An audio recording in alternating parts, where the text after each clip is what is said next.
अस्सलामु अलैकुम दोस्तों, आप सल्लल्लाहु ताला अलैहि वसल्लम की पूरी ज़िंदगी कामयाबी और रहनुमाई का सबसे बड़ा नमूना है।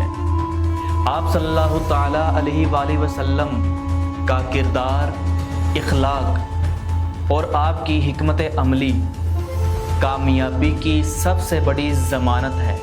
आप सल्लल्लाहु ताला अलैहि वसल्लम की ज़िंदगी का पहला उसूल है सच्चाई। हिजरत से पहले जब आप सल्लल्लाहु ताला अलैहि वसल्लम मक्का मुकरमा में थे तो कुरैश मक्का आप सल्लल्लाहु ताला अलैहि वसल्लम पर तरह तरह के सितम ढाते थे, आपके दीन को झुठलाते और आपको सताते, यहाँ तक कि कुरैश मक्का ने आप सल्लल्लाहु ताला अलैहि वसल्लम की जान लेने का फैसला कर लिया। नाउज़ बिल्लाह, वो आपके जानी दुश्मन बन गए। लेकिन इरादे खुदावंद कुछ और था। अल्लाह ताला की तरफ से हुक्म आया कि आप सल्लल्लाहु ताला अलैहि वसल्लम मक्का को छोड़कर मदीना की तरफ हिजरत करें।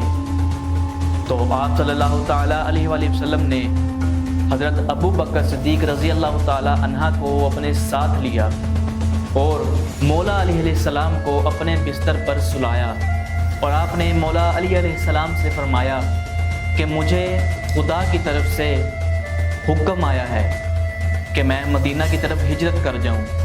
तुम मेरे पलंग पर मेरी चादर ओढ़ कर सो जाना और कल सुबह उठकर सब की अमानतें उन्हें वापस कर देना।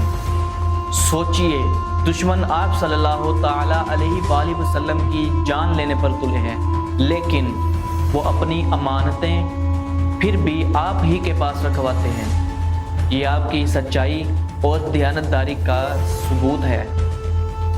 आप सल्लल्लाहु ताला अलैहि वसल्लम की ज़िंदगी का दूसरा उसूल है इंसाफ।